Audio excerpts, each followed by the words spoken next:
Greetings from the United Nations Academic Impact.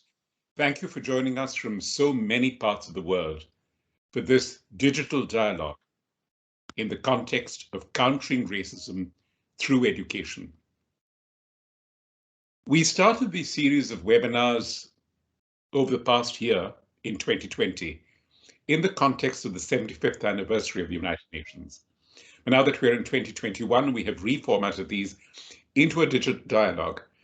And I can think of no subject more apt to begin the series than the one we're discussing today.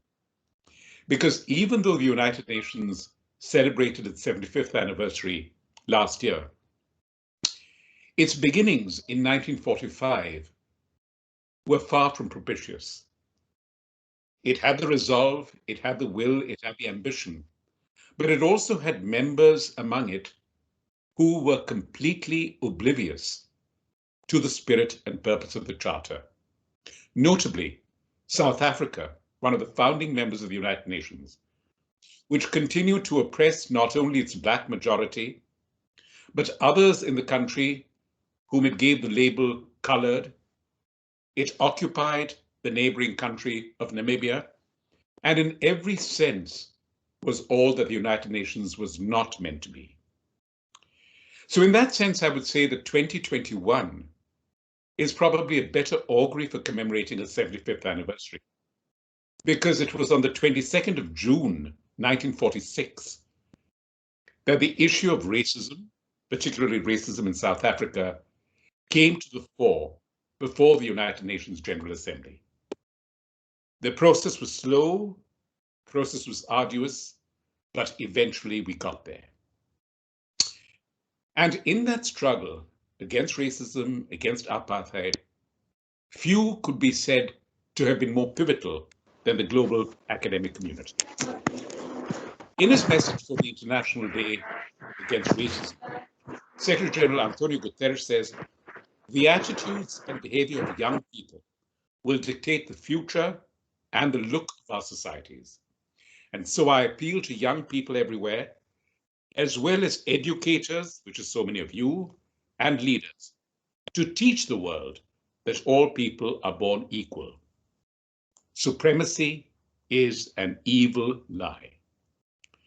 There is also the impetus for a series of seminars we've been having in the Academic Impact called Unlearning Intolerance, because it is our sense that intolerance is sometimes ingrained in even the youngest of children through their families, their neighborhoods, what they see and consume on television or other forms of entertainment. And the process of education must help us unlearn it.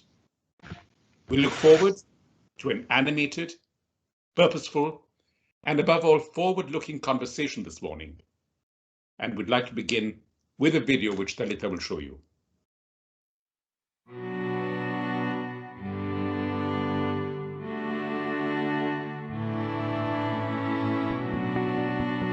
Many of us like to think of racism as something from the past, something that no longer holds sway over our societies, something that no longer exists. But World War II took place less than a century ago. Survivors of the Holocaust are still alive today. The Jim Crow's laws were enforced until 1965. L'apartheid a été une réalité jusqu'en 1991. We live in a world where people face barriers to education, employment, health, justice, and culture just because of the color of their skin. Where people are discriminated against, excluded, stigmatized, attacked, or even murdered. Just because of where they come from, what they look like, or what they believe in. No more. No more. No more. Hoy decimos basta. El racismo y la discriminación son causados por la ignorancia y el miedo a lo que creemos diferente. ويخترقان هياكلنا الإدارية وثقافتنا الشعبية وتحيزنا وفرضياتنا اللاواعية. But this doesn't have to be the case. You, me, us, we can create the change that we want. By defending quality education for all, we can combat the root causes of deadly stereotypes and prejudices. By developing historical knowledge and critical thinking, we can improve our understanding of the past. By encouraging cultural diversity, especially at the local level, we can build societies that are more respectful of others. By empowering the younger generation, we can help them shape the world to come. So, stop watching from the sideline. Read, observe, learn, and listen. We must hold ourselves accountable. We must hold our societies accountable. We are all one humanity. Keep quiet is not an option. Is not an option. Di lo que piensas. Speak up.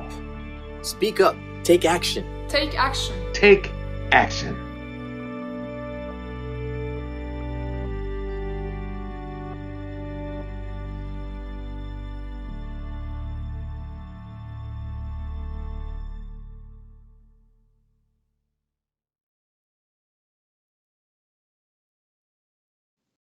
Of the 69 protesters in Sharpeville, South Africa, on the 21st of March, 1961, fleeing from the police, bullets grazing their backs, killing them, maiming them.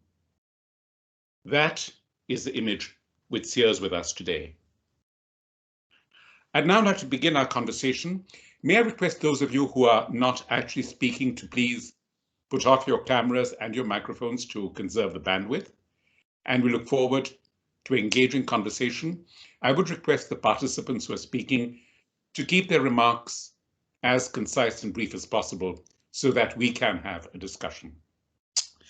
Our first speaker, whom I'm privileged to introduce, is co-opted to be a member of the United Nations family. He's a member of the United Nations Working Group of Experts on People of African Descent, Dr. Ahmed Reid, the Associate Professor of Caribbean History, at the Bronx Community College of the City University of New York, which is a member of the United Nations Academic Impact. He has written extensively on slavery and abolition and has, through empirical evidence, showed how slavery and the colonization that came with it directly benefited the colonialists and the powers, the metropolitan powers, who colonized and oppressed people by making the oppressed pay for the oppressors. Professor Reid. Thank you very much. Good morning, good evening, and good night wherever you are. Fellow panelists, distinguished ladies and gentlemen, friends, I've titled my talk today, Pedagogies of Inclusion, a redefinition of curriculum for the recognition of people of African descent. So it's a great honor to be among you today, and I want to express my gratitude to Mr. Omar Hernandez and the organizers of today's panel discussion for the opportunity to address you on this very timely and important topic. 2020 was a challenging year. The killing of George Floyd has led many to call for an end to systemic racism and state-sanctioned violence against people of African descent. New global risks, such as climate change, environmental degradation, and pollution, have posed an existential threat to the lives and dignity of people of African descent. We have also witnessed the onset of the COVID-19 pandemic, which resulted in the deaths of tens of thousands, mostly Black and brown people. The evidence before us is incontrovertible. Structural racial discrimination has further exacerbated the inequality in access to healthcare and treatment, leading to racial disparities in health outcomes and increased mortality and morbidity for people of African descent. We're confronted with the uncomfortable reality that racism, racial discrimination, Afrophobia, xenophobia, and related intolerance pervades every corner of our global landscape. This curse continues to haunt the global community as the articulation of prejudice, the fomenting of racial hatred and intolerance, and the seeming justification and acceptance of racial discrimination continues unabated. We have yet to dismantle the ideological infrastructure of hate, long-standing prejudices, the rise of far-right nationalism, ethnopopulism, and nativism have resulted in growing incidents of racial discrimination racial prejudices resulted in strong anti-immigrant backlash and the scapegoating of migrants and violence against people of African descent, often in plain view and with institutional and political endorsement.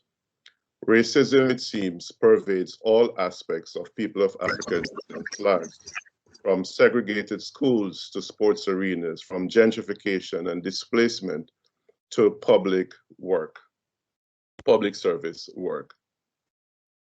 The recent calls for justice, racial equality, and an end to systemic racism are not new.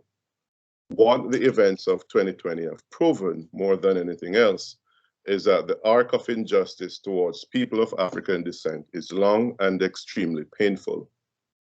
Racism, racial prejudices, and racial discrimination are deeply embedded in our historical past. Manifestations of racism are indelibly linked to periods of conquest, the trafficking and enslavement of millions of Africans, the imposition of racial exclusionary laws, colonialism, and imperialism. For over 400 years, laws classified Africans and their descendants as non-human, chattel, property, and real estate, and social rhetoric and narrative evolved to rationalize justice and stabilize these injustices. Millions lost the basic right to their legal identity and as such remained invisible in laws, legislation, and policies. They were denied recognition and instead subjected to the ideology of racism that demonized and denigrated all things Black and all things African. The cumulative result is racial inequality, structural invisibility, exclusion, and poverty. We're confronted with the reality that people of African descent continue to suffer from many multiple aggregated or intersecting forms of discrimination. It is not far-fetched when I say that today, millions across the diaspora are asking the question posed by Ta-Nehisi Coates in Between the World and Me. How is it possible to live in a Black body? So the issue before us is what can universities do to counter this aspect of racism? And I have 3 points that I'm going to just run through in the interest of time. And the first one is that universities can and should build an anti-racism infrastructure. That means universities should reevaluate traditional teaching methods. Universities should endow university chairs in Black and Latinx studies. Universities should devote funds to aid the dissemination of knowledge in this area, for example, research centers, institutes, and so forth. And universities should prioritize the hiring of faculty members of African descent and non-Western thinkers. The second point is that they should decolonize curricula. More than 60 years since the anti-colonialist movements led to the independence of former colonies, colonial-based education materials and Eurocentric approaches continue to influence the stories of people of African descent and are being reinforced through visible aspects of globalization, such as the internet and cable television. There are universities and school systems that are still using Eurocentric textbooks that contain racial biases and sexism. In one particular text used in history books or in history courses globally, readers are confronted with the claim that, and I quote, "The West Indian Negro had all the characteristics of his race. He stole, he lied, he was simple, suspicious, inefficient, irresponsible, lazy, superstitious, and loose in his sexual relations." Some history departments continue to champion texts on Western civilization.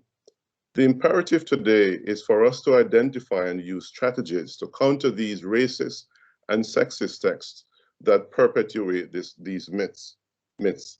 But how many of us as university professors recommend readings such as Priya Gopal's Insurgent Empire, Eric Williams's Capitalism and Slavery, C.L.R. James's Black Jacobins, or Paul Gilroy's Black Atlantic? We should ensure Curricula adequately reflect the diversity and plurality of societies.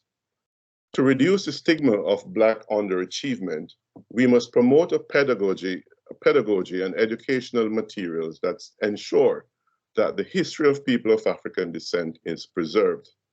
Borrowing from the work of Molife Asante, Afrocentricity studies ideas, concepts, events, personalities, and political and economic processes from a standpoint of Black people as subjects.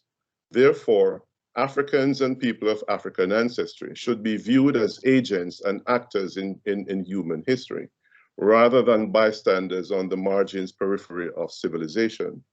We cannot continue to nurture students that remain ignorant of the traditions and culture of Africa and people of African descent, and equally ignorant of the global impact Africans and people of African descent have made on civilization. We continue to teach and herald the achievement of William Wilberforce and other abolitionists, but not the fact that Africans were human rights activists and among the first to resist enslavement. Enslaved people resisted oppression at every step of the way on the road to emancipation, from the moment they were captured to their long march to the coast, and while housed in holding forts or barracoons. They resisted while crossing the Atlantic. In fact, many chose to take their lives as an act of resistance rather than allow themselves to be subjected to the brutality associated with their enslavement. People of African descent worldwide will continue to face systematic discrimination and invisibility if their history and contributions to the development of modern civilization is not properly documented and made known to all people. People of African descent will not gain recognition if universities continue to nurture education systems which teach that certain groups did not have as large a role as others, and in some cases completely non-existent and by extension irrelevant in history. And finally, we need to decolonize not only the curricula, but the campus, or most university campuses. The events in Charlottesville in 2019 and the Black Lives Matter movement in 2020 have sparked a national debate in the United States and globally about what should be done with statues or monuments of hate. We know that, for example, that the Confederate statues, the sole purpose was to maintain the rational, or maintaining white supremacy was the irrational. Alexander Stephens, the vice president of the Confederacy, stated, quote, "The Black is not equal to the white man, that slavery, subordination to the superior race is his natural condition." We know that under the leadership of Confederate President Jefferson Davis and Generals Robert E. Lee, and I could go on, the Confederate States a bloody war, and we know that history, right? Defeated physically, but not psychologically, the memory of this hateful episode in the United States lives on. It is estimated that there are over 1,000 Confederate monuments across the USA today. The majority are in the South that commemorate and honor those white supremacists who were promoters and defenders of enslavement. There are monuments, sorry, let me read it again. There are statues and monuments on university campuses in the United States. In fact, on one of the campuses I worked on, there was a bust of Confederate General Robert E. Lee. These are statues and monuments. There are statues and monuments across the globe honoring men and women with historical links to colonial violence and slavery and the exploitation of Black bodies. The continued survival and support for these and other monuments perpetuate the colonial myth of Black inferiority. If we're going to build an anti-racist university, then optics matter. And one of the first things that should be done is to remove those monuments. Buildings, halls, etc. should be renamed. After all, these were men who believed in a racial hierarchy that placed Black bodies firmly at the bottom of the social, political, and economic order with devastating generational consequences. How can these institutions say they are committed to racial justice, yet have not fully committed to decolonizing not only their campus, but their curriculum? I want to thank you, and I will be available for questions later on. Thank you very much. Thank you so much, Professor Reid, for that. And that very powerful phrase about the arc of injustice. If I may adapt that, I would invite all of you who are in New York or who come to New York when the United Nations building is open again, to come and see our memorial called the Arc of Return, to honor the victims of the transatlantic slave trade. And I think what Professor Reid said about the arc of injustice, in a sense, can also be the arc with the C of return, a return to what are the most common human values of decency, compassion, kindness, values we've seen in such abundance over the last 1 year, but which custom sometimes erases, but education can restore. Thank you so much, sir. Now I'd like to invite the member of our team, Lenise Collins, to take over and introduce our next speakers. Lenise? Thank you so much, Ramu, and thank you so much, Dr. Reid. Your comments really struck a nerve about not only the academics, not only the coursework, but also looking at the actual physical campuses and what does inclusion look like there, and what does that mean to mainstream that throughout the educational experience. So I think lots of food for thought, and very interested in hearing from our other speakers. I'm so pleased that we have with us today Dr. Stephanie Shonekan, who is the co-director of the Michael A. Middleton Center for Race, Citizenship, and Justice at the University of Missouri here in the U.S. She is also the co-founder of the Race in the American Story Project and co-editor, of the book Black Resistance in the Americas. Dr. Shonekan, you have the floor. Thank you so much. Good morning and afternoon and evening to everyone. Thank you for having me. I'm very honored to be on this panel to talk about such an important topic. So I want to just, I was told just keep it really brief so that we can have a conversation, which is what I look forward to. So I'm just going to share 5 points, and then and I'm ending with a few examples of what I'm doing here on this campus. So the first point that I'd like to offer is that often we think of racism as something that is far away, that we have no impact on. And I'd like to present this idea that racism is both systemic and it's personal. So if we think about the systemic, we often think that there's nothing that we can do, but there are things that we can each do in our own walks of life that can make a big impact. Let me start with a very quick example. Our daughter is away doing her master's abroad in England.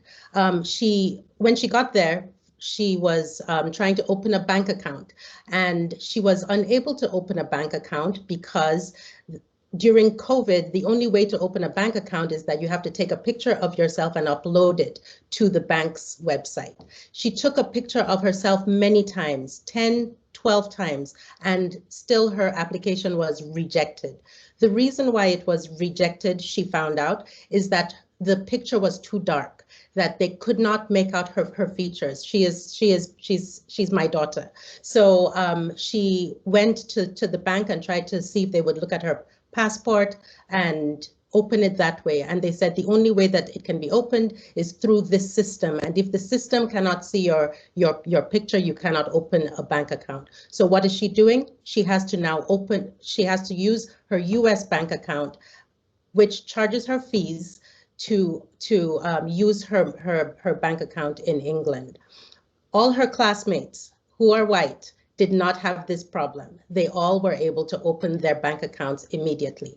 That is an example of systemic racism. No one is, we cannot point to who is to blame here, but there's a systemic issue here that is affecting psychologically, in very real financial terms, the ability of a young Black woman to live her life in its fullest form.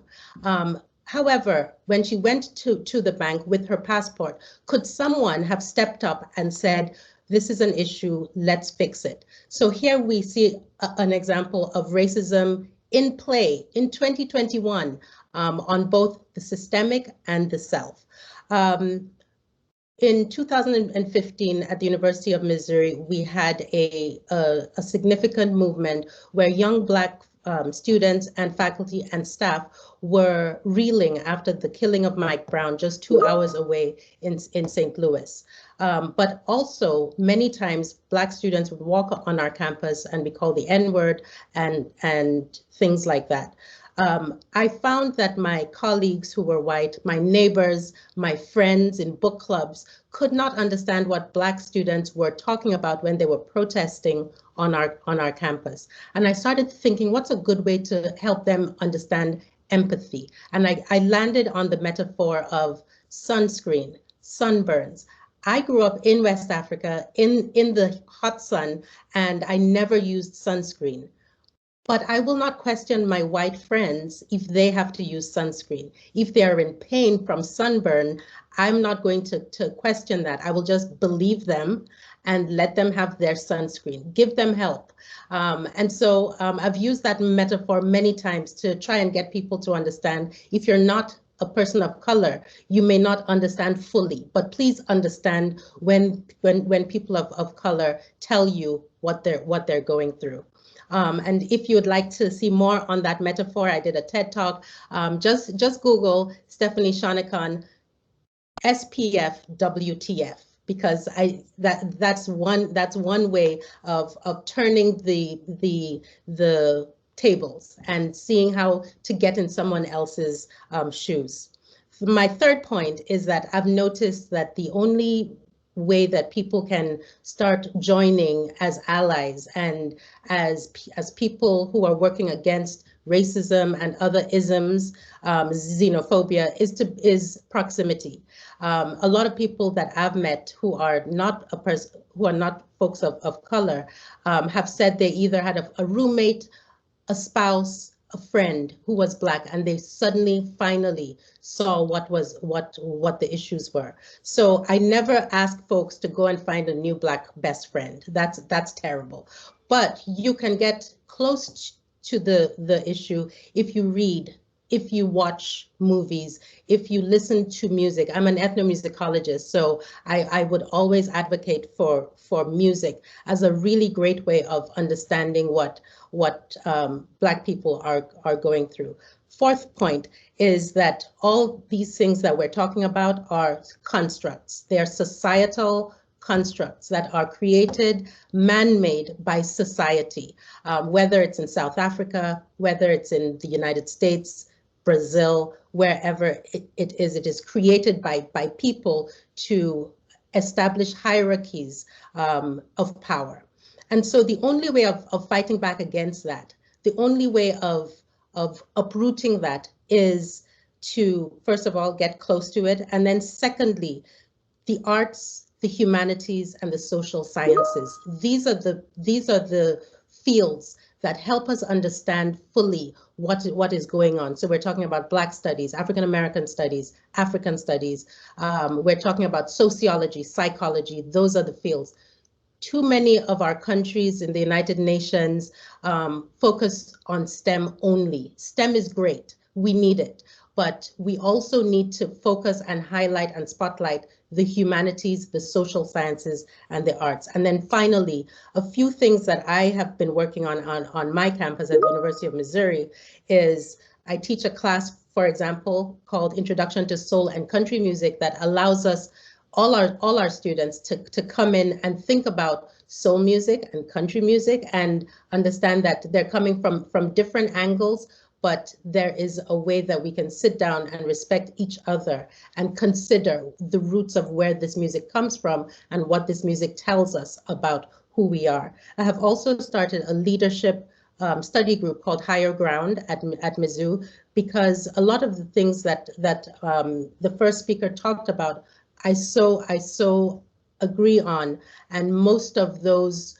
decisions on a campus level have to come from the higher administration. And so helping them understand where this is all coming from is something that I'm trying to do with my leadership group called Higher Ground. And basically, it's simple. We pick a book, we pick an album, and we pick a film, and we get into it, delve into it, discuss it. And by so doing, hopefully, as Stevie Wonder said, we try to reach higher ground. So we listen to Max Roach, we could listen to Fela, Nina Simone. All of these artists give us not only the history, but also some really good strategies. Books by Ta-Nehisi Coates, Du Bois, Baldwin, Shonekan, Walter Rodney. There's so many things that we can look to. So I'll leave it there. Lenise, thank you so much for having me, and I look forward to the conversation. Professor Shonekan, I think you raised so many interesting points, and particularly the point about, you know, people taking the initiative to find that information, and the onus not always being on the marginalized person, on the person from, you know, from the community of color, on the person from, you know, a minority group to do that heavy lifting of educating you. And to your point, many people say, listen, you need to find a friend of color who can educate you on these things. But, you know, what are the responsibilities of us as people living in a society to really take that time and put ourselves out there to educate ourselves about what other people go through, what is their history, what have they experienced, and then maybe seeking out those opportunities where we can have those discussions. But it is work to be done, and I think that that's what people need to understand. It does take work to go out of your comfort zone and to try and learn about other people, and that applies to everyone. So grateful for all of those remarks and the tie-in to multidisciplinary studies, to arts and music and history and philosophy and archaeology. It's all of that is encompassed in those things. Thank you so much. So it is my pleasure to welcome Professor Vincent Southerland. He is the Executive Director of the Center on Race, Inequality, and the Law at New York University in the United States. He's also a former public defender at Federal Defenders of New York and a former senior civil rights lawyer at the Legal Defense and Educational Fund of the National Association for the Advancement of Colored People. Professor Southerland, you have the floor. Thank you very much for joining us. Thank you so much, Omar, for having me, and thanks so much and for all of the speakers and guests who've kind of presented before me. And good afternoon, good morning, good evening to you wherever you are. It's wonderful to be with you all. I can keep my remarks short, but in the few minutes I have, I'd like to do just a few things, three things in particular, some of which has already been done by Professor Reid and Professor Shonekan, who just spoke before me, which is describe the problem of racism in America, and then kind of describe the unique role that universities can and should play in grappling with that problem. And then describe finally what I've seen from my own position as the ED of a Research and Advocacy and Public Education Center at a law school that focuses on matters of race and inequality and is based, as I said, at an academic institution. So I want to start by kind of stating the obvious, which is that, of course, there's no way that I could appropriately sum up the history of race in America. But I think Dr. Reid did an excellent job of doing so, and really made clear to all of us that over the course of more than 4 centuries that this country has existed, that race and racial inequality have been woven into the fabric of our nation. Fundamentally, this has to do with self-interest. And I say that because self-interest drives racist policies that ultimately benefit that very same self-interest. America's problems with race really trace back to the roots of our country, and it began with the removal and genocide of Native people by European settlers who arrived in this country over 4 centuries ago. And when those Europeans arrived in the Americas, historians estimate that there were over 10 million Native people living here. Those settlers wanted control of the land that was here. They asserted that control through guns, through steel, through violence, through disease, through policy, and through law. And they prosecuted a genocide. And by 1900, the estimated population of Native people was under 300,000. Of course, once you have control of that land, you need people to work that land, and you need a source of labor to do so. And so they captured and enslaved African people to serve as that labor source. And all that doesn't happen without an ideology, without ideas to justify the policy. And so what do? As Professor Shonekan explained, we invented race. We created out of thin air an ideology that uses physical characteristics with no real meaning to differentiate between inner abilities and assign group value. We attach positive value to white identity and negative value to black identity. And over time, Asian identity, Latino, Hispanic identity, and other identities of people of color in order to maintain a position of dominance and power, to confer power and status, to mark who could be enslaved and who could not, who was entitled to freedom and who was not, who could be considered a citizen and who could not, who was a criminal, who was dangerous, who we should fear, who we should control. We created a caste system whereby race conferred and defined power and status, and white identity became the standard against which all others were judged and gauged. You can see this cycle repeating itself throughout American history again and again, where self-interest drives racist policies that benefit that same self-interest, and those policies produce the type of racial inequality and racial inequities and racial disparities that our first two speakers described. We use racist ideas to justify those inequities and maintain them and enact more policies that then produce more inequality, and that cycle repeats itself over and over and over again, and it casts a shadow over everything about the world that we live in today in the United States. It's an ideology that continues to live with us even as the policies have become more nuanced and more complex. The racial disparities that we see in education and health and employment, in criminal justice involvement, in housing and political participation, and the very water that we drink and the very air that we breathe, all that is rooted in an ideology of racism and policies that operate in service of that ideology. Segregation, racialized violence, policing, criminal justice. One need look no further than the disparities in COVID-19, where you're twice as likely to die from COVID-19 if you're Black, Hispanic, or Latino than if you're white, and 3 times as likely to be hospitalized if you're Black, Hispanic, or Latino than if you're white. It's what sparked kind of the movement for racial justice in the summer of 2020 in the wake of George Floyd's murder here in the United States, and I think a spark that kind of caught on worldwide in many ways. So with all that in mind, a question that I think we're all grappling with and thinking about is what role do universities, what role do academic institutions have to play in challenging and dealing with and grappling with that history? And I think it's our charge to really upend the lies, the mythology of racial superiority and inferiority, the racist ideas that have affected our body politic. I think we have an obligation to equip our students, our faculty, our staff, our colleagues with the tools that they need to dismantle the racist practices and policies that have driven and reproduced racial inequality. But I think we also have to change and go about changing culture as well, and changing the climate and the ideology itself. We have to commit ourselves to advancing anti-racism and producing justice. And so just to walk through a couple of quick examples of what that looks like at NYU, where I am, and I'll talk about it at a couple of different levels, starting first with the university level. So NYU has focused pretty intensively for the last several years on the larger concern around inequality, recognizing kind of the growing inequality gap in this country at every vector, whether it's racial inequality or economic inequality or social inequality. Part of that focus includes NYU's has a cross-cutting initiative on inequality, which is dedicated to reducing racial and economic inequality and expanding opportunity to improve people's lives. In that initiative, faculty from schools across the university work collaboratively to address areas that intersect with their work, racial inequality manifests itself, and they support scholarship, collaboration, long-term action research that really involves students, faculty, and staff in digging in deeply into particular challenges and problems that people are concerned with.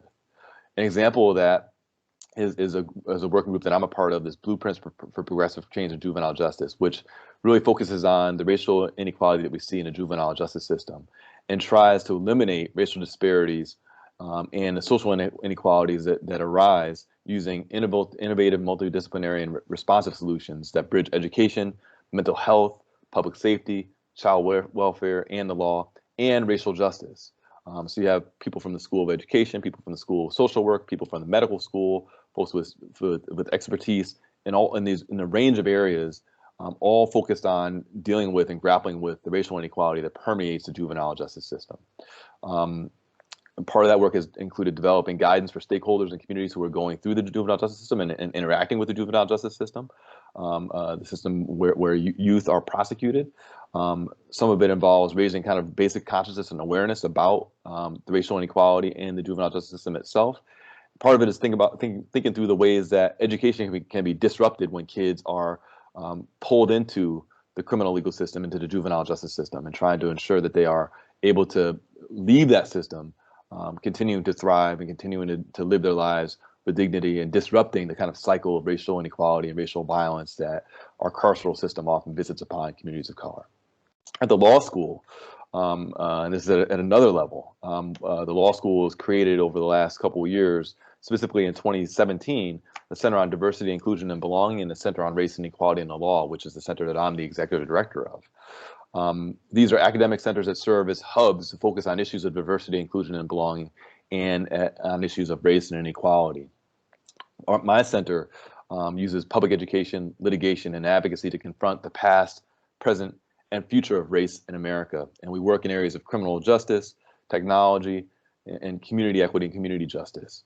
We've held close to 50 events, trainings and convenings on matters of race and inequality, trying to raise the collective consciousness around these issues, bringing advocates and stakeholders, activists to talk about the lessons that they've learned in their work and help to excavate concerns around racial justice. We filed briefs in more than 20 cases that we've joined or authored on matters of race and inequality. We are working on matters of criminal justice reform to really challenge the ways in which race shapes that particular system. We have trained advocates, including prosecutors and defense attorneys and judges and other stakeholders in systems and institutions that have been affected by racial inequality. And more importantly, we've worked with close to 40 students over the course of the time that the center has been up and running, getting them involved in this work as well. And they've been instrumental, especially last summer in the wake of the George Floyd, as the George Floyd protests were unfolding. We had a number of students at the law school who volunteered with our center to engage in advocacy around issues of racial justice and really get them involved in the work itself. And then at the last level, in the classroom, I personally teach a class on race in the criminal legal system, which focuses our attention on the intersection of race, power, and the law, and the way in which those phenomena shape the experiences and the operation of the criminal legal system itself. I also run a reading group with another faculty member, Professor Randy Hertz, on race in the criminal legal system, again to expose students to the concerns that come up when we think about the ways in which race and the criminal system intersect and interact. The Center on Diversity, Inclusion, and Belonging has really kept track of and focused the law school community's attention on the diversity of the panelists and panels and presentations that come before the law school, to really think about representative identities and ensuring that representative voices are being heard throughout the law school community. They've also done some work to look at our faculty and think about faculty hiring. There are a couple of other initiatives at the law school itself to really dig into those particular issues and change kind of the ways in which we're thinking about not only teaching our students, but ensuring that those who appear in front of our students reflect the rich diversity that New York City has to offer. And lastly, I want to say that a lot of the work that we've done has been responsive to pushes that students have made, who are really clamoring for experiences that are reflective of the context within which they come to the law school with, recognizing that black letter law may say one thing, but the realities of the world that they live in may tell them something completely different. And so we've been working to be responsive to the concerns that they've given voice to ensure that they're getting the type of education that allow them to go out into the world and confront these challenges in ways that are really fundamental. So that's some of the work that we're doing at the law school, both at NYU and at the university level. We're looking forward to kind of the conversation going forward. And thanks again for having me. Professor Southerland, you brought up a number of issues, and I think the one that really struck a chord with me was about the practical applicability of, getting those students out there with legal clinics, with, in the classroom, translating that to what does that mean in the community? What is what you're learning here? How do you then apply that to the world around you? And so having those discussions, having those hands-on legal clinics so that students can see this is what is happening in the community when we talk about criminal justice reform, when we talk about juvenile justice. When you walk out of sort of these ivory towers, this is what you're going to see in your community, and this is how you can make a difference. And also the role of academia and universities in setting policy. There are so many people who, professors who do have that sort of revolving doors with the governments where their research is being used to set policy, et cetera. So it is incredibly important, these discussions that are happening on campuses, the research, that's happening among thought leaders at universities, that is being fed into policy so that it's being created by, with best practices and, data driven and with an understanding of what's happening. Thank you so much. And I want to encourage our guests as well. If you have questions, please drop them in the chat box. We're monitoring the chat, and we will, in the interactive discussion, we will bring those up for our panelists. It's now my pleasure to turn to our next guest who is joining us, and we thank you, Doctor, for joining us at this late hour. Dr. Yasuko Takazawa is a professor of cultural anthropology at the Institute for Research and Humanities at Kyoto University. She's the leader of the research project on processes and mechanisms of racialization, and she's the author of the book, Racial Representations in Asia. Dr. Takazawa, thank you so much for joining us. Oh, thank you very much for Professor Collins and also Omar Hernandez and other organizers for including me to be part of this panel. I'd like to start with kind of overview of the issues of racism in Japan, because I think there is a myth that Japan being a mono-racial society. The United Nations has named the following groups as those the Japanese government need to make special efforts with in order to eliminate racism against. The first three groups are historical minority groups: the indigenous Ainu people, the Okinawans, and the Black men. And the Ainu are an officially designated indigenous group traditionally living in Hokkaido, Japan's northernmost island, but also increasingly in Tokyo and its vicinity. The Okinawans, who used to have their own kingdoms until early modernity, have suffered colonialism and post-colonialism, especially now under the large presence of the US military bases. The Black men, who have been discriminated against since the Middle Ages, partly due to their economic activities, such as slaughtering animals and their leather crafting, which are different from the majority agrarian society. The second category refers to those who are under the colonial rule of Imperial Japan, Koreans and Chinese. Hate speech against Koreans is mostly due to the contemporary deteriorating relations between Japan and North Korea, and as well as South Korea, but it's also partly due to the long-rooted prejudice against them.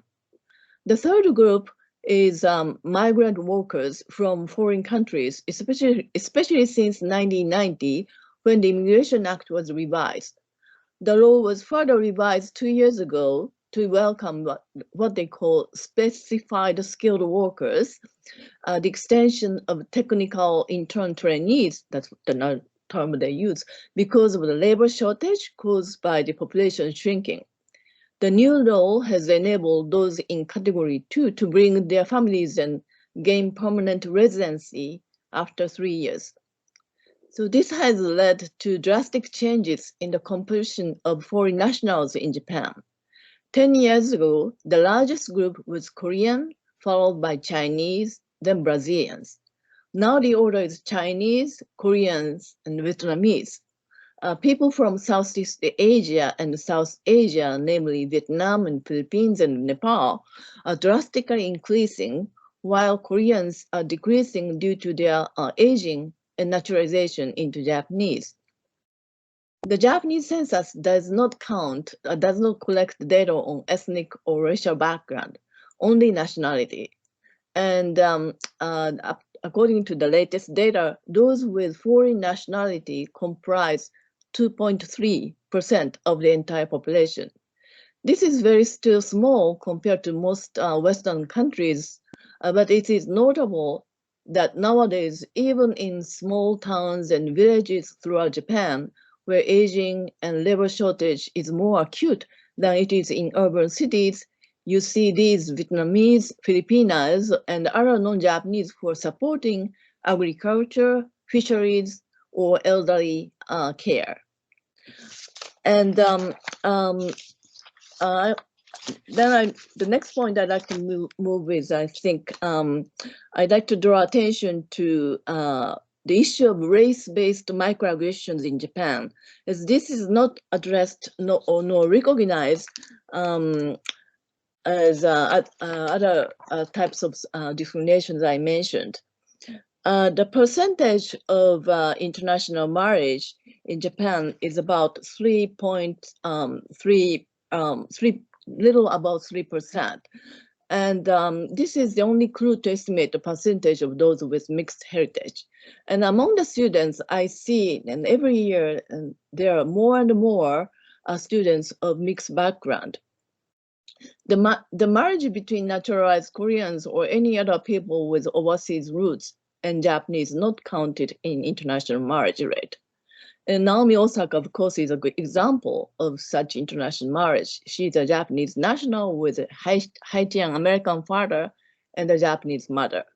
Earlier this year, someone who was wearing a dreadlocks was stopped by a policeman in Tokyo because the policeman thought, quote, "Speaking from my experiences, there has been a high chance that people wearing dreadlocks carry drugs," unquote. He then searched the man's bag and let him go when there were no drugs in his bag. The young man, who was a father from the Bahamas and a Japanese mother, was targeted for stop and search because of his appearance, and not his skin color, but his hairstyle.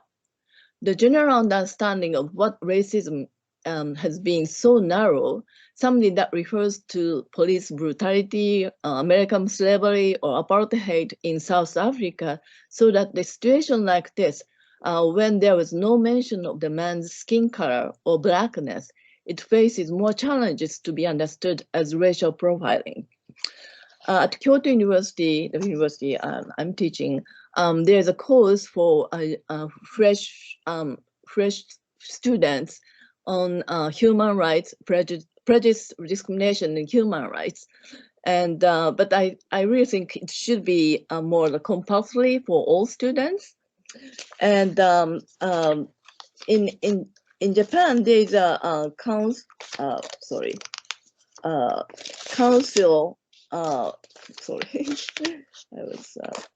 There's a committee on multiculturalism in Japan with the Science Council of Japan. Something equivalent to National Academy of Sciences in the US.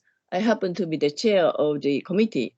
And last summer, we submitted official recommendations to the government about high school education for children with mixed background or foreign background. And among our, not necessarily mixed, but foreign background, and among our 10 recommendations, we included a clause that we recommend to make it compulsory to take a course on multiculturalism or multicultural coexistence and human rights for candidates seeking a teacher's license at universities, so that at least at elementary school and junior school and high school level, teacher can teach, the professionally, what diversity means, what human rights means. Lastly, I'd like to briefly touch upon how Black Lives Matter movement 2020 has been influencing in Japanese society. So I mentioned Naomi Osaka, but we started to see some changes, just a little bit, since the Black Lives Matter movement 2020. And I think the people of African heritage have become more visible. Last June and July, there were demonstrations in Tokyo and other cities, including Osaka, Nagoya, and Kyoto, in which thousands of people gathered. The Black Lives Matter movement was limited in Japan in its scale compared with, for example, the United States and many European countries, but it contributed to the public awareness that there are people whose appearance does not look conventionally Japanese, but who have grown up in Japan and speak Japanese as natives.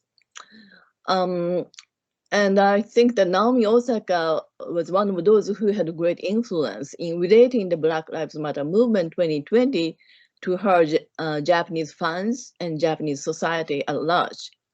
When George Floyd was killed by police brutality and the BLM 2020 started, Japanese corporations, most of the Japanese corporations, including the sponsors of Naomi Osaka, basically kept silent. And she made her stance clear and tweeted both in Japanese and English. She was consciously trying to convey anti-racist messages to Japanese society and raise awareness.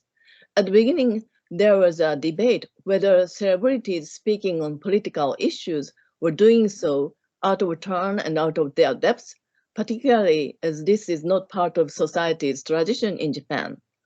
On SNS, some of those who disliked her speaking out on the political issue made racist remarks on her skin color, while others enthusiastically supported her. Interestingly, when former Prime Minister Mori, then president of the Tokyo Olympics Organizing Committee, said last month that women board members tended to speak too long, which led him to resign from the committee, a number of Japanese sponsor companies spoke out this time. For example, the president of Toyota Motor Corporation, Akio Toyoda, made comments criticizing this former prime minister remarks. And in the statement the company made, there was a phrase that we should not keep silent, unquote. And this phrase, quote, not keep silent, unquote, is apparently a sign of the influence from the Black Lives Matter movement 2020. And I think there should be more education at all levels. The race discrimination can mean much more than discrimination against people who are living outside of Japan or living in or who have different appearances, but it should include anybody whose appearance may not be visible or phenotypically not visible, but against people who the public believe they have these natural behaviors or natural characters because of who they are. Okay, I will stop it here. Thank you for having me here. Dr. Takazawa, thank you so much for that. And again, I think that you brought up several important points, including the issue of vital statistics. Are we counting people? Do we even have an idea? If people aren't seen, then it is very easy to say, well, we don't have that problem here because, everyone is just, Japanese. So we don't, sort of tally people by racial backgrounds or, ethnic backgrounds. But then the issue becomes, can you really address the microaggressions that they experience and the discrimination that they experience if you don't really have the numbers? And then the issue that you pointed out with sort of bringing these things to the attention and when companies speak up, and Naomi Osaka and the work that she has done to bring attention to this issue, and how sometimes it does require the private sector leading and people sort of calling attention and, people protesting in the streets. So even though they were maybe smaller protests in Japan, the fact that people are talking about this and raising these issues is a step in the right direction, is a step forward. Thank you so much.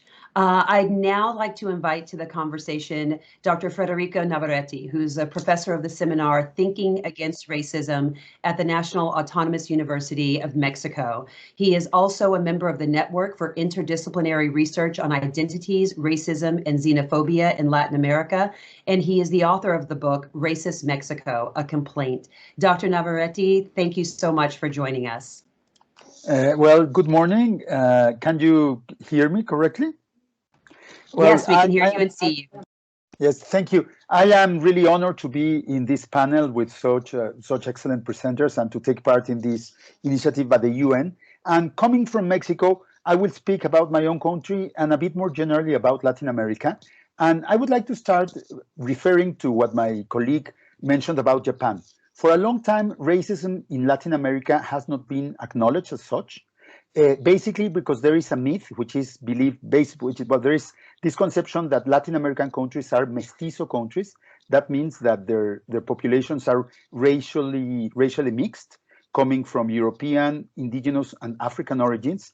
And throughout the 20th century, for instance, even when UNESCO made this series of proclamations against racism, which were signed by very important social and natural scientists all over the world, some of them argued that Latin America was an exceptional continent because there was no racism in Latin America, and that this mestizaje, this racial admixture, which is called mestizaje in Portuguese, mestizaje in Spanish, was actually a solution towards the racism that existed in other societies. Actually, Mexican nationalism and Brazilian nationalism made much of this mestizaje and used it as a negation, as a denial of the existence of racism and discrimination in our societies. However, in the past 2 or 3 decades, the panorama has changed a lot, and many people in Latin America, I think, not the majority, but an increasing group of scholars, but also social activists, and of course the movements by racialized minorities or racialized groups such as Latin Americans of African descent, indigenous Latin Americans, have recognized the prevalence of racism in Latin America. To understand how racism in Latin America works, it's important to take into account that Latin America is one of the most unequal regions in the world. And this inequality is income inequality. It means inequality in access to public services, particularly to education, access to education. And it also means inequality in the risk of violence. Increasingly, in many Latin American countries, Mexico is one of them, Colombia is another one, Brazil too, people who are racialized as Black or indigenous are much more frequent victims of crime and also of state violence than those who are racialized as white or mestizo. So we have a clear inequality also in the risk of violence. However, these social inequalities in Latin America are actually deeply racialized. In most Latin American societies, richer people, the richer sectors of society, are usually whiter, while the poorer sectors of society, the peasants, the working classes, the unemployed, are generally darker. That is, they have more indigenous or African descent. And this has led many scholars to talk about the existence of a pigmentocracy in Latin America. That is, there is such a strong correlation between skin color and social status, social wealth, education, social positions, that race is frequently used in Latin America as a proxy for class. That is, we assign people to different social classes according to their space color, but also class is enforced through racist propositions. For instance, there are barriers for admitting people of African origin into the most elite or exclusive institutions. There are barriers for admitting indigenous students into the universities, and this exclusion is seldom presented as explicitly racist. It's more often couched in terms of class differences, level of income, level of education, and other social factors. But in fact, there is this racial component that is always under the surface and sometimes emerges quite explicitly. Another feature of Latin American racial relations is that there are no fixed boundaries, because we have this ideology of admixture, of mestizaje, of racial mixing. We tend to think that people move fluently through social classes, through not through social classes, that's not so easy, through some kind of racial categories. Basically, if people become richer, then they appear to be whiter, and people who are poor are seen as darker, even though their color of skin may not be as dark. So we are always mixing race and class in the classification of different groups, and that means that there is some margin for movement. People can move from one category for another, but that there are also groups that are systematically excluded. Perhaps the groups that are most systematically excluded are those of African origin, and the racism against people of African origins in Latin America is very strong. In Mexico, for instance, they are made nearly invisible. Sometimes there is even a question that there are people of African descent in Mexico, while the latest census, the first one that has ever counted them, has found that 2.5% of the Mexican population claims to have some kind of African ancestry. However, they are not recognized as Mexicans. And in another extreme, in Brazil, youths, young people of African origin, particularly male young people of African origin, are very often the targets of police violence, of police assassinations. So we have very clear extremes of racism and exclusion, also directed against indigenous communities in specific regions of Latin America. But we also have a wider system that allows some kind of mobility. Education has played a very important role in this racist system in two ways. In Mexico and in many other Latin American countries, it has been a significant avenue for social advancement. Public education and public universities have allowed sectors of the society that had been previously discriminated against or marginalized to be incorporated into the middle classes and the elites. But this has come at a cost.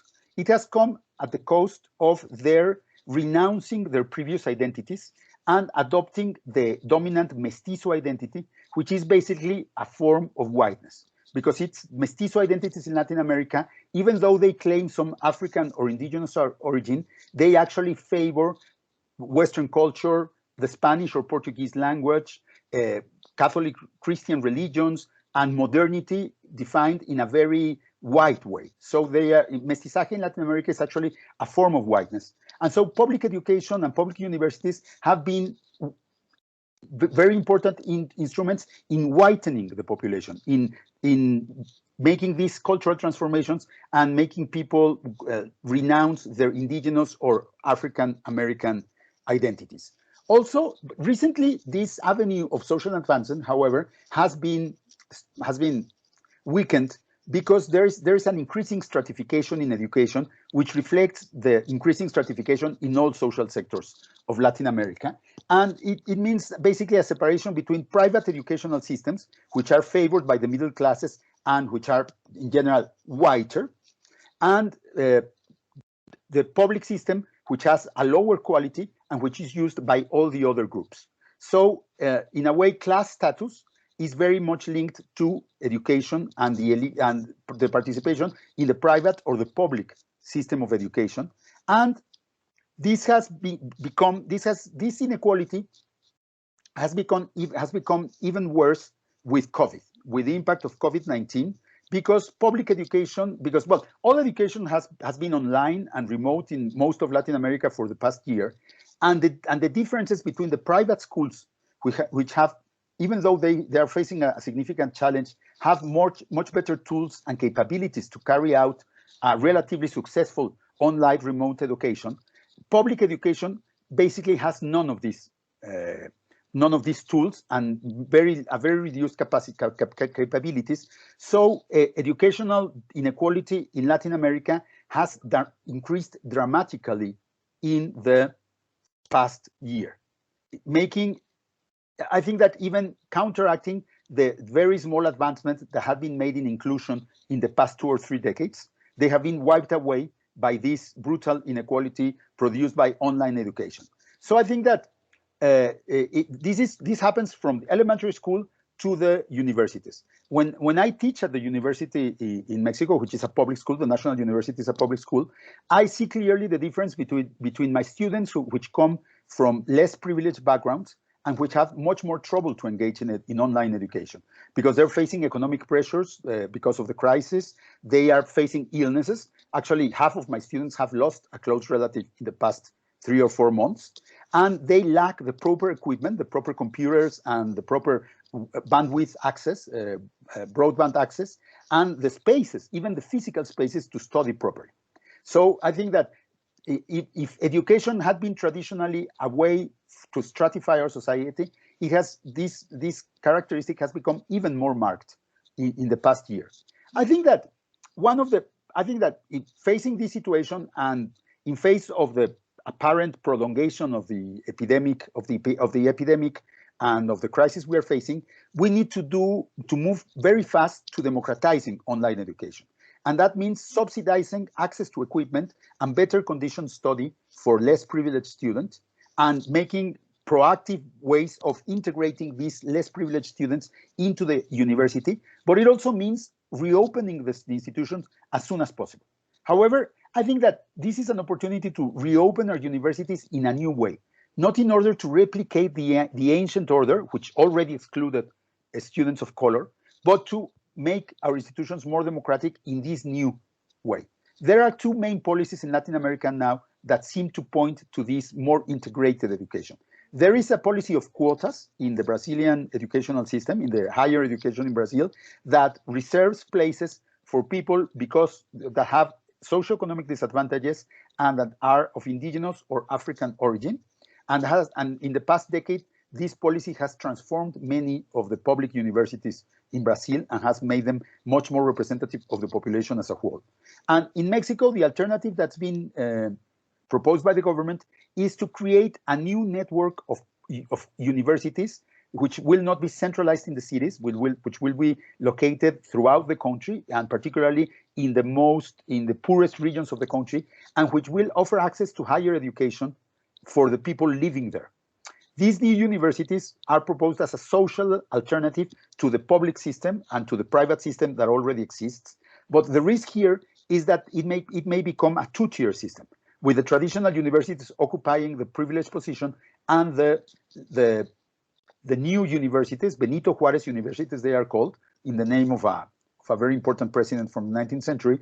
And these Benito Juárez universities, these new universities, could become second-class colleges. I think that it is very important that academics in the institutionalized universities work together with the other universities to ensure that this does not happen, and that the universities should become an engine for racial integration, well, not racial integration, but for racial equality in Latin America. Precisely the idea of racial integration of mestizaje has proved to be a failure because it never happened.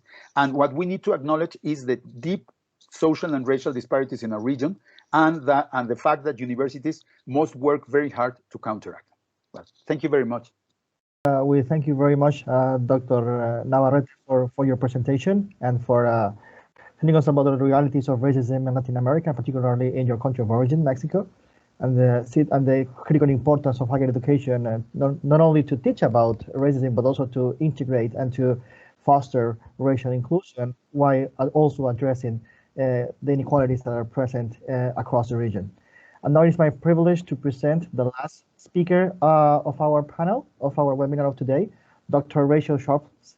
She is the senior researcher in the Challenging Racism Project, hosted by the School of Social Sciences, and is also a member of the Diversity and Human Rights Research Center at Western Sydney University in Australia, which happens to be the UNAI SDG Hub for Goal 10.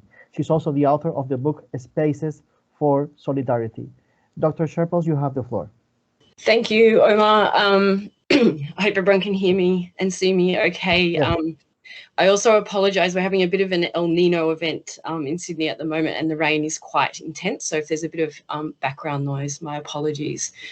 As I always do when speaking in Australia, I'd like to acknowledge First Nations, the Dharawal and the Gundagara people of the lands where I live and work, and acknowledge that this land was taken from them without their consent, treaty or compensation. Like the last 2 speakers, I'm going to talk a little bit about the context which I'm familiar with, which is Australia. And given I'm talking, I think, to an international audience, I hope there's something here that resonates at the global level as well. I like to clearly state up front that Australia has a race problem, and I do this because Australians tend to get bogged down in debates about whether we are racist as a nation or as individuals, or whether a particular incident should be deemed racist. And I tend to argue that these kinds of debates are distractions from the real work that is needed to counter racism. They stop us from entering this sort of phase of what we can do about racism. This unease or tension over race, I would argue, has its foundations in Australia, at least in the unresolved nature of our nation's roots, I guess, in settler colonialism and the forced and violent taking of the land from the Aboriginal inhabitants. And it's an act, or a series of acts actually, that remain unacknowledged and unresolved. I'd suggest that this tension is also complicated by a policy and practice of multiculturalism. From its colonial beginnings, Australia has been both a nation founded on immigration, but also a nation that has sought to carefully control and define the national imaginary based on a white British hegemony. Inherent in this anxiety around the cultural survival of white Australia were the national space to be fragmented by this cultural diversity.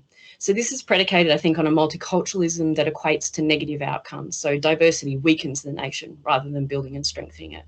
And this Australia has a disproportionate fear of immigrants and their contributions to the Australian national identity, and a failure to accept immigration and the narrative of Australia as an immigrant nation. The failure to meaningfully address these issues in Australia lays fertile ground for the rise of right-wing nationalist discourses in the Australian landscape. This has been spurred by the political dominance of a conservative political party in Australia, the Liberal National Party, but also some sort of minor or marginal conservative parties like One Nation and the Australian Conservatives. But there's also seen the ascendance of far-right movements, so Reclaim Australia, Q Society and the United Patriots Front are just some. These groups have helped push the narrow expressions of Australian identity out of the political margins and onto the national stage, to the point where Pauline Hanson, who's the leader of the One Nation political party in Australia, submitted a motion to the Australian Senate, and I quote here, that the Senate acknowledged the deplorable rise of anti-white racism and attacks on Western civilization, and that it's okay to be white. While the motion was narrowly defeated, it is significant and abhorrent that a white supremacist slogan made its way into the legislative chamber of Australia's parliament. It also highlights the increasing normalisation of racism in the highest echelons of Australian society. We see it reinforced through mainstream media and through the political discourse that emanates from key politicians and political institutions. Racists are emboldened by the ambivalence and in some cases explicit support of racist talk and action at our highest levels. To give you an idea of how racism sort of plays out in Australia, I think to talk first about the treatment of First Nations people, so Aboriginal and Torres Strait Islanders, and just a few stats to sort of highlight, I guess, how this looks. So Aboriginal and Torres Strait Islanders make up 20% of Australia's prison population, but only 2 or close to 3% of the national population. That overrepresentation in our prison system is increasing, not decreasing. Black deaths in custody are 7 times higher for our Indigenous population than non-Indigenous Australians. There were 3 Indigenous deaths in custody in Australia just last week. Aboriginal and Torres Strait Islanders' life outcomes remain significantly lower than the general population across life expectancy, child mortality, access to education and employment outcomes. These are examples, I think, of deeply embedded systemic racism. National surveys over the last 10 years have found Australians are generally positive in their views on cultural diversity. Approximately 80% of the population support multiculturalism, and this is pretty consistent across a number of surveys. However, this does not hold true to our attitudes towards particular social groups. So a national survey conducted by the research cluster that I'm part of found that 63% of the population have some level of concern toward Muslims, 51% towards those from Middle Eastern background, and almost 44% towards those from an African background. With a number of colleagues at Western, but also from Deakin University in Melbourne, we've just finished some research that shows Islamophobic sentiment is present in approximately 10% of the Victorian population in Australia, Victoria being one of the states. There's a further 23% that have Islamophobic attitudes, but are more accepting of Muslims were they to exhibit cultural sameness based on an underlying cultural hierarchy in which the majority cultural norm, so whiteness, is privileged. And this is a significantly high level of Islamophobia in the population. Significantly, the Australian population also has a high level of antipathy towards asylum seekers. So 22% of the population exhibit anti-asylum seeker sentiment. 54% of the population are quite comfortable with the government's hardline, and you can probably read punitive, policy approach toward asylum seekers. And it's worth noting that that is government on both sides of politics in Australia that support that position. And just briefly, a lot can be said, I think, about the racialisation of COVID. In Australia, we've seen increased anti-Asian sentiment, racial abuse on and offline, the negative impacts on health and well-being. But I think generally, or broadly speaking, COVID has highlighted in Australia that the vulnerabilities of marginalised groups have been exacerbated and amplified. So those with precarious rights to begin with have found these rights absent in a time of crisis, diminishing, I think, Australia's social justice obligations at both national and international levels. So that's not an exhaustive list by any means, but it gives you an idea of the prevalence and diversity of racist sentiment in Australia, and also the frameworks or structures that both create and sustain it. So what can we do from within the university? How do we counter racism through education, as this webinar is titled? There are obviously, as many of the speakers here today have shown, there are obviously many ways we can tackle racism. It's a complex, entrenched, and requires multifaceted approaches from the structural through to the individual. But I just want to highlight some of the interventions we've worked on over the years, I guess with the caveat that these are just some of the possible and necessary courses of action that are needed. So I think as researchers in the academy, we can do research that is empirical and that's applied. We can also do research with community, so co-designed, driven and implemented, particularly those communities who are the recipients of racism. So we conducted a large government-funded project a number of years ago on bystander anti-racism. And one component of that project was to survey nearly 4,000 Australians about whether they had experienced or witnessed racism and the likelihood they would take action were they to see or experience racism. We used those responses to develop a series of storyboards, which were later turned into videos that demonstrated the virtue of bystander anti-racism. So one of those videos, for example, depicted a Muslim woman being racially abused on the train, followed by an alternative ending where those around her took action against the perpetrator. So those videos have been watched by over 12 million people online. They've had a reach of 27 million, nearly 500,000 likes, over 150,000 shares and over 23,000 comments, so quite a huge reach.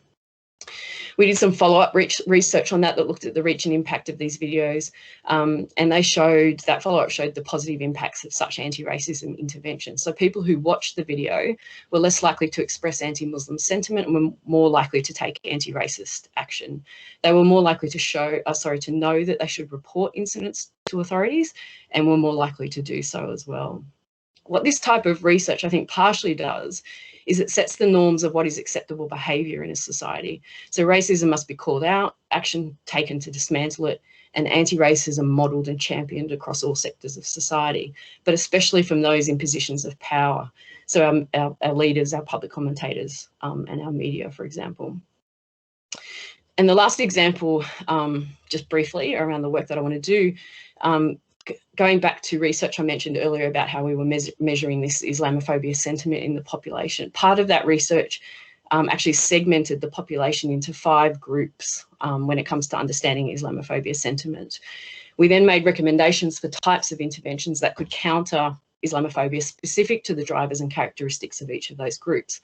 So, for example, the Islamophobic group, which I mentioned constitutes about 10% of the population, would be best addressed through a remedy of containment and prescription and messaging that constructs this group as a deviant or threat to public order. And I think the responsibility of state agencies.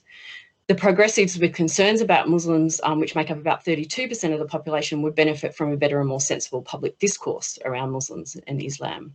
So the benefits, I think, of this type of research is that it sort of recognises Islamophobia needs to be treated through multiple approaches and modes of intervention that are specific to those different groups. And perhaps I can just finish with this quickly, circling back to the title of today's presentation. How do we counter racism through education? I think research or education can develop interventions that have a rigorous evidence base to them. And I think what we've seen over the last year, at least, how important that rigorous evidence base can be. academic skills and expertise can, though I guess it doesn't always do this in ethical and productive ways, provide contextualization to some of the most pressing inequalities faced by society. We can bring an evidence-based understanding to these problems, as well as an evaluative component that ensures the work remains contemporary, effective, responsive, and consultative. And I'll leave it there. Thanks, Omar. Thank you so much, Doctor, for your presentation and for highlighting some facts and figures about systematic racism in Australia and specifically the region where you are, but also to highlight how important education is to foster research that can ultimately lead to further development of policies to counter racism. We are getting to the second and final part of the webinar. We are now transitioning to the interactive part. We don't have too much time for it, but we'll do our best to have a small interactive session. So those of you who would like to present comments or questions, you're free to do so through the chat box. I would like to first start with Dr. Ahmed Reid. Dr. Ahmed, you mentioned during your presentation that you need to decolonize campus, and that I was struck by that remark of yours, particularly because we tend to think universities as theoretical providers, research centers, but when you speak about decolonization of campus, it means an overall policy aimed to counter racism. So I would like you to elaborate a little bit further on that. Thank you, Omar. Thank you for that question. Quickly, I think it was Brown University in 2003 when then President, I think Ruth Simmons was at the helm. They started some research looking into the university's past and links with enslavement, and many universities since then have been doing so. I think the last one to be revealed was Johns Hopkins University. Outside of that, there are many institutions where, former presidents, benefactors, students, faculties were involved in the exploitation of Black bodies. They were enriched by it, they benefited from it. But also you have seen in the past where universities have named buildings and research centers and so forth in honor, for example, of not men or women who were involved in the trade or in enslavement, but who have had racist views. The one that comes readily to mind was former President Woodrow Wilson and what happened at Princeton. So the whole idea of inclusion is, decolonization, getting rid of those monuments. At Oxford, you have Cecil Rhodes looming large there at Oxford, and his role during imperialism and exploitation of Africans there. So decolonization is an important process. It's a part of inclusion, and I think if universities are serious about building this anti-racist infrastructure, then I think that's one important place to start. And so you have to take what happens in the classroom also to the public space, and that transition is equally important. So that's what I'm thinking. That's why I made that point, that getting rid of those the names, or renaming them in honor of men. On my campus in New York, and this was something that happened in the early 20th century, with the promotion, the sanitization, if you will, of history, and you had all these monuments and statues being put all over the city and elsewhere, all over the country, for example, of men who were involved in the Confederacy. That was the 20th century. So on my campus, well, they took it down now, but when I first started, I would walk every day along this thing, and there was this bust of Robert E. Lee.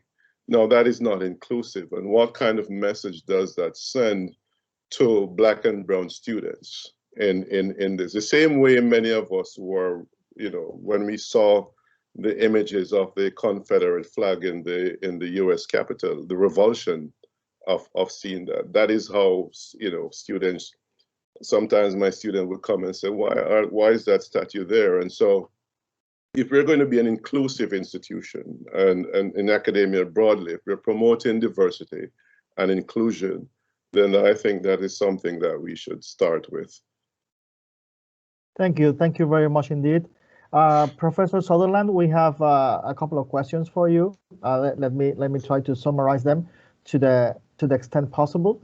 You were speaking first about how race is an actual creation, but when it comes to eliminate or suppress that from the public mindset, how can training help in that regard? But also, how can training, and you are involved in the defense of minorities at the legal level, how can that training help to shape the criminal justice system in order to avoid these racial disparities and this racial profiling? Yeah, so sure. So thank you, Omar. Both great questions. So I think fundamentally, like at the law school level, students are often taught kind of the black letter law, the legal rules, and they're taught those rules as though they're kind of handed down from on high, objective, neutral rules, rather than things that are crafted by judges, by people who are in these systems. And so I think part of the challenge and task for educators at the law school level, and really kind of across academia, is to provide meaningful historical context to frame kind of the ways in which these rules come to be and the ways in which laws come to be crafted. And the fact that, we often create laws to perpetuate the status quo and perpetuate power. And so I think really exploiting that relationship between power and the law and racial inequality helps to bring to bear kind of the real lived experiences that students and others out in the world see kind of around them every day. And I think helps to underscore the fact that, while the law may say one thing, the reality and lived experience tells us something completely different. And so I think it's really about kind of raising consciousness and raising awareness and being intentional in terms of your teaching with respect to those things, telling the complete story rather than kind of just a piece of the story. With respect to clinical education, so I teach the criminal defense clinic, which essentially helps students learn how to become public defenders, to defend people who are accused of crimes. And in that context, I think, again, it's important for us to really talk about the origins of the criminal legal system, the ways in which the criminal legal system really helped to define, in many ways in this country, the connection between race and freedom throughout history, and how that ideology kind of morphed and evolved over time, but always has been enforced by the criminal law. This line between freedom and enslavement, freedom and oppression, freedom and marginalization has always been enforced by the criminal law. And I think it's really important to infuse that lesson into the ways in which we're teaching and talking about it in the classroom. You can look at prisons and jails. You can look at the folks who are in courtrooms, have criminal cases. Look at the range of ways in which people are relegated to second-class citizenship once they are out of the criminal legal system and released from custody. All those are predominated by concerns around race and inequality. And I think you have to bring those experiences to bear and make that clear in your teaching, and talk very specifically about the ways in which the criminal legal system operates to perpetuate that second-class citizenship. And so when I talk about our criminal defense work as clinical students, not only handling individual cases, but you're also engaging in a larger fight around racial justice. And I think it's really important to impress upon students that very fundamental fact that the criminal system operates as it was designed, as a means of racial and social control. And that's something you have to keep in the back of your mind and bring those arguments to bear as you're representing individual clients and advancing just policy. And so I think, it's really about being intentional in your teaching and really being focused on the ways in which the historical context around race plays a part and touches every part of the systems that we're operating within. Thank you very much, Professor Southerland. Professor Navarrete, based on a question we received through the chat box, one of the attendees was telling a fact that in some countries, parts of subjects or courses related to history and social sciences are being somehow suppressed from the curriculum, and it's more relevance or importance is given to other subjects. So is there a way for universities to jump in here and advise governments on the educational level to avoid this from happening, and instead to actually include more history, more social science in, and of course more racial inclusion teaching at the high school and elementary school level? And a second question, you were talking by the end of your remarks about how networks of universities should work together in order to address these issues. So if you could give us some examples of going forward, especially during the pandemic. Thank you very much. Well, first of all, I think that sadly, in many Latin American countries, there's been a devaluation of social sciences and the humanities in the teaching curricula in favor of harder sciences, as of mathematics and other kinds of knowledge. And I think that is very unfortunate because, of course, humanities and social sciences are the basis for citizenship. And they should be regarded as education in humanities and social science should be, I think, very explicitly linked with the construction of citizenship and the defense of rights and the democratic participation. I think that should be one of their core objectives. And I also think, going back to Dr. Reid's reflections on decolonization, and then I think that we should not only decolonize the campuses, the buildings and the monuments. I think that's very important, but we should also move, like South African universities are moving, towards a decolonization of the curricula, of the content that is being taught. In Mexico, for instance, there are very little courses about Amerindian history. There are much more courses about European or white or mestizo history. And of course, there are almost no university courses on Mexicans of African descent. So I think that people in academic positions should work to build new curricula, new contents, to produce new contents that can be used in the educational system. I think that besides our academic research, we have an obligation to provide this material to contribute to our societies by writing and making all kinds of teaching materials that teach a different kind of history that includes these groups that have normally been excluded from our history. I think that would be one of the ways of cooperating between different universities. Maybe if traditional public universities have far more resources than the new universities that are being founded, maybe we can support the new universities by building with them new contents that are pertinent to the needs of the students of the new universities, which are not the regular, the urban middle class students that we mostly get at the institutional universities. So I think that would be an important idea. And also, I think that perhaps this particular the move to online teaching in this movement, if we produce content that is more accessible and has a much more democratic content in itself that deals with these issues, and make efforts to publicize it in the net and to allow it to be used in different institutions, that kind of audiovisual or written content can be very useful. I think that's one of the opportunities that is afforded to us by this current crisis. Thank you very much, Professor. Dr. Takesawa, you were speaking about this is a concept that struck with me. What is considered conventionally Japanese, and how it relates to perceptions on racism. But you also mentioned some statistics on how the census is conducted in Japan. So do you think there's a correlation between what is considered conventionally Japanese and the way statistics are presented? Is there a way to change that? Is there any advice you will give those who conduct these census and those who produce statistics, and maybe this can change the narrative about racism in Japan? Well, of course, I think one is, the celebrities or any influential people can speak out, but also the more and more private universities, education-related private universities have now programs that they tie up with non-governmental organizations, and that the programs are meant to support or the people from foreign countries or their families and children. And supporting the study and Japanese language program. But I think sometimes that's good,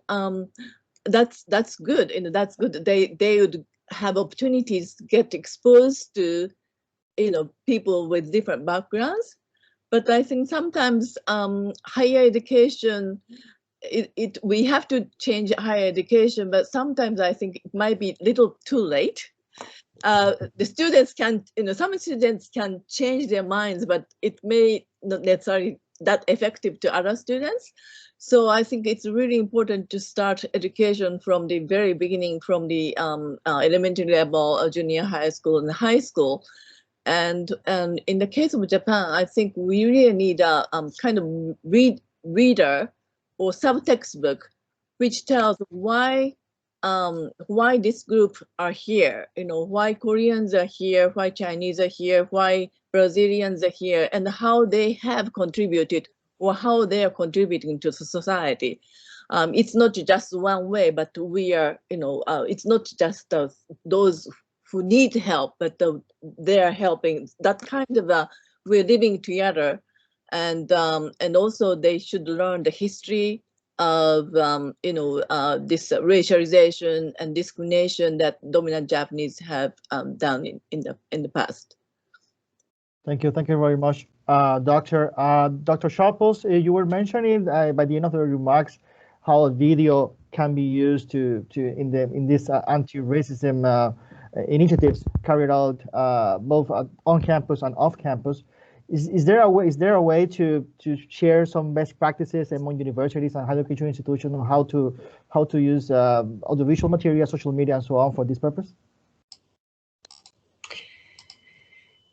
Yes, good question, and actually one that we were taken a little bit aback about. I have to admit that we did not foresee just how big those videos would be when we put them out and the reach it would get. And we're slightly ill-prepared, I guess, for the response to that. And interestingly, a research project that's sort of an offshoot of that has been looking at the social media commentary around those videos as well, which, as you can imagine, are diverse and across a range, but also, heavily prevalent racist material that's in the response to those videos as well. But I think any sort of audio visual material like that just gives the opportunity to place, I guess, the heavy nature of research and statistics in this area. It gives, I don't know, like it gives it there's something about putting that into that visual format, I think, that that really gives you that greater reach and impact. And I think the uptake of the messages in ways that you might not get by just purely providing factual or statistical information. And I think, again, going back to what's happened over the last year across the globe, I think we're seeing, and actually prior to that, the rise of these sort of conspiracy theorists and far-right extremist sort of views, countering it with factual information has been shown to be not particularly effective. And so I think it is really important as researchers and within universities to really explore, every kind of avenue for how we can disseminate this research, how we can get people on board and change, views around it. So I see it as a very positive and not the only thing. Like, I think we need to think a bit outside the box in terms of how we disseminate what we know and how we bring people along on that journey as well. Thank you very much, Dr. Sharples. I believe Dr. Reid has raised his hand, but before you take the floor, I think Dr. Shonekan is not with us anymore. Professor Shonekan, are you there? If not, then Dr. Reid, one final thought. Yes, it's a question also for Dr. Navarrete, and it's a follow-up based on what Dr. Takezawa has just mentioned, and is the issue of disaggregated data and the importance of this in how this informs government and their policies. And the reason and why I'm asking this question to Dr. Navarrete is based on my experience with the working group, and I've been to 2 countries in South America on fact-finding missions for the working group. One of the things I've realized in South America is that it was only recently, as recent as 2017, that some countries, when they had used self-identification variables in censuses. Now, what I've noticed and what we noticed on the working group was this category that you spent time talking about, the issue of mestizos.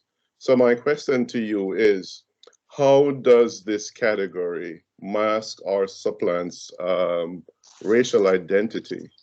And how does that contribute to the kind of structural invisibility that you're talking about as it relates to people of African descent in Latin America, whether in Mexico or Peru or Ecuador, wherever they are?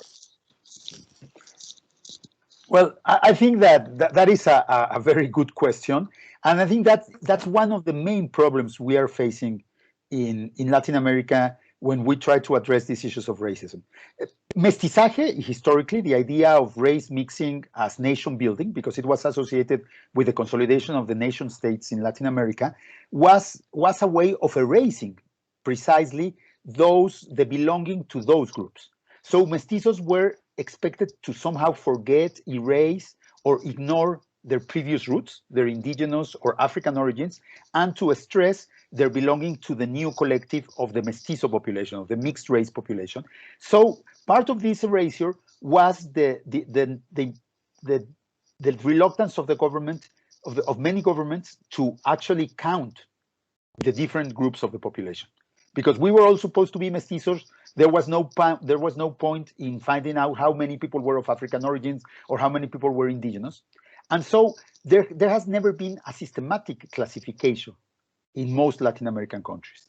So now, recently, with multiculturalism and with the rise of Afro-Latin American activism particularly, which has been very strong in Colombia and Brazil and other countries, there has been a need to actually build these statistics to be able to identify these population groups. And there's always debates about whether it should be self-identification, which has lots of issues, whether it should be some kind of objective classification, which also has lots of issues, because there are no historical basis for such a classification. And also, so I think it's very political.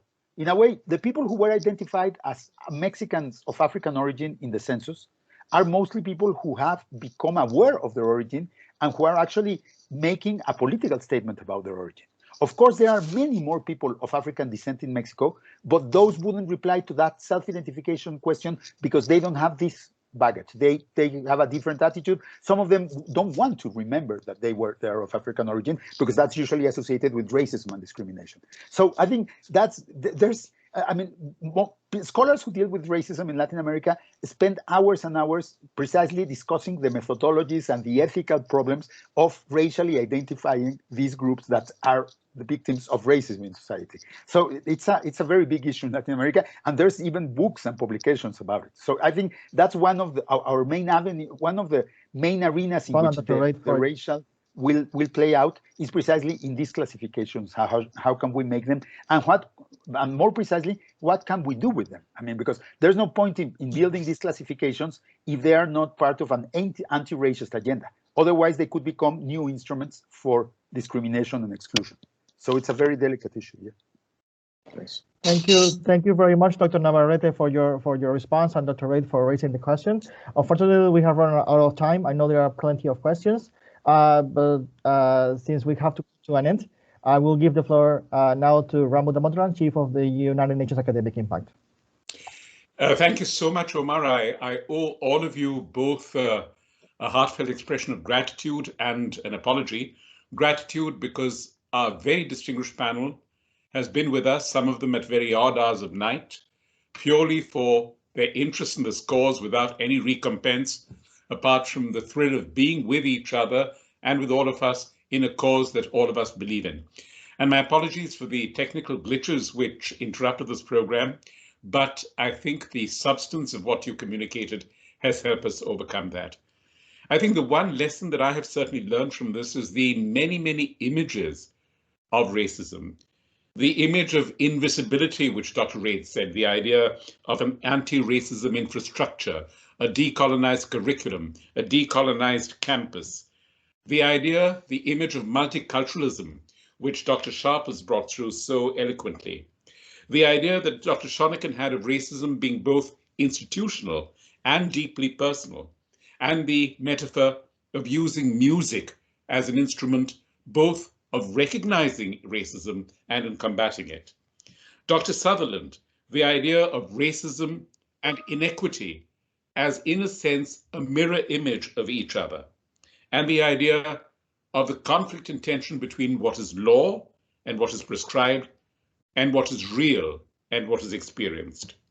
Dr. Takazawa, your wonderful personal images of the institution of marriage, of the boy with dreadlocks, of how racism goes far beyond the perception of the color of skin.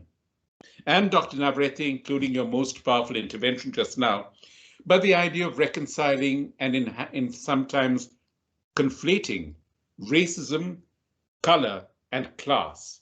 The idea of there being no fixed boundaries, especially in your region of the world, in Latin America when it comes to these. To our audience, my apologies. I know there have been so many questions, so many expressions of interest. We underestimated the time we had and the wealth of knowledge, experience, and wisdom that will be shared. But I do think we can resume this discussion in another time, because this is not going to be an issue that will go away.